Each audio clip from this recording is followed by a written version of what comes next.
ഇന്ത്യയുടെ aviation sector നമ്മൾ വളരെ അഭിമാനത്തോടു കൂടി പറയുന്നതാണ്. ഒരു തേർഡ് വേൾഡ് രാജ്യം, ഒരു ഡെവലപ്പ് ആകാൻ പോകുന്ന രാജ്യത്തിൻ്റെ ഏവിയേഷൻ, അതായത് അമേരിക്കയും ചൈനയും കഴിഞ്ഞാൽ ഏറ്റവും കൂടുതൽ ഏവിയേഷൻ സെക്ടറിൽ എയർക്രാഫ്റ്റുകളുള്ള രാജ്യം, അതേപോലെ ഡൊമസ്റ്റിക് ആണെങ്കിൽ ഇൻ്റർനാഷണൽ ഏറ്റവും കൂടുതൽ ഫ്ലൈ ചെയ്യുന്ന ഇന്ത്യക്കാർ. അതിനകത്ത് കുറച്ച് അഹങ്കാരം ഉണ്ടായിരുന്നു ഉറപ്പായിട്ടും. പക്ഷേ ഈ അടുത്ത കാലത്ത് സംഭവിക്കുന്ന പലതും എന്തുകൊണ്ടിത് സംഭവിച്ചു എന്നതിനെപ്പറ്റി ചില ചോദ്യങ്ങൾ ആരെങ്കിലും ചോദിച്ചു കഴിഞ്ഞാൽ പെട്ടെന്ന് അവരെ രാജ്യദ്രോഹിയാക്കുന്നത്. പക്ഷേ യാഥാർത്ഥ്യം എന്ന് പറയുന്നത് ആ സത്യത്തിൽ നിന്നും ഗവൺമെൻറ് ഒളിച്ചോടാൻ ശ്രമിക്കുന്നു എന്ന് ഞാൻ പറയുമ്പോൾ ചില കാര്യങ്ങൾ ഞാൻ നിങ്ങളുടെ മുമ്പിലേക്ക് വെക്കുകയാണ്.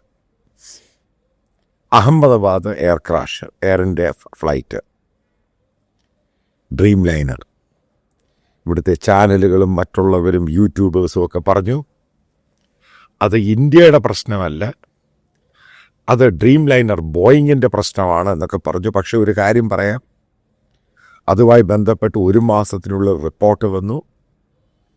പിന്നീട് നമ്മൾ കണ്ടതാണ് ഇത്രയും നാളായിട്ടും എന്താണ് യഥാർത്ഥ ഇഷ്യൂ എന്നുള്ളതിൻ്റെ റിപ്പോർട്ട് ഇന്നും ഗവൺമെൻറ് പുറത്തു വിട്ടിട്ടില്ല.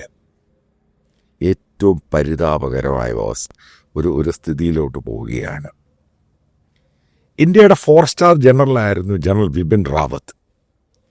അദ്ദേഹം കോയമ്പത്തൂരിൽ നിന്നും കുന്നൂരേക്ക് ആർമി കോളേജിൻ്റെ ആ ഫങ്ഷനിൽ പങ്കെടുക്കാൻ പോകുമ്പോൾ ഉറപ്പായിട്ടും അത്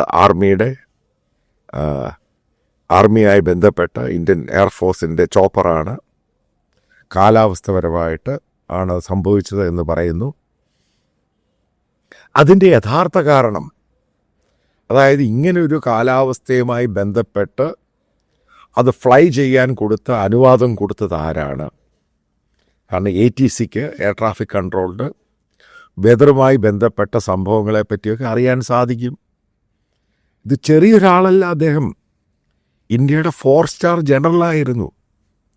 ഇന്നും ആ യഥാർത്ഥ റിപ്പോർട്ട് അത് ടെക്നിക്കൽ ഗ്ലിച്ചസ് ആണോ എന്താണ് അതിൻ്റെ പിറകിലുള്ള സംഭവങ്ങൾ പുറത്തു വന്നിട്ടില്ല. അതേപോലെ നിങ്ങൾ മനസ്സിലാക്കണം, അതേപോലെ ചെറുതും വലുതുമായ പല ക്രാഷുകളും ഉണ്ടായിട്ടുണ്ട്.